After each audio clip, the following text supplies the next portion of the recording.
ಶ್ರೀ ರಾಘವೇಂದ್ರ ಗುರವೇ ನಮಃ ಕಾರುಣ್ಯ ಸಿಂಧವೇ.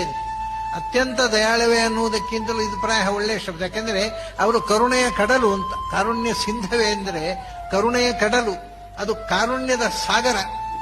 ಆಮೇಲೆ ಅದಕ್ಕಿಂತ ದೊಡ್ಡ ಕಾರುಣ್ಯ ಇರುವುದು. ಯಾಕಂದ್ರೆ ಅಲ್ಲಿ ಏನಿದ್ರೆ ಇನ್ನು ಬಾವಿ, ನದಿ, ಹಳ್ಳ, ಹೊಳೆ, ಇದು ಕಡಲು, ಕಾರುಣ್ಯದ ಕಡಲು ಅಂತ.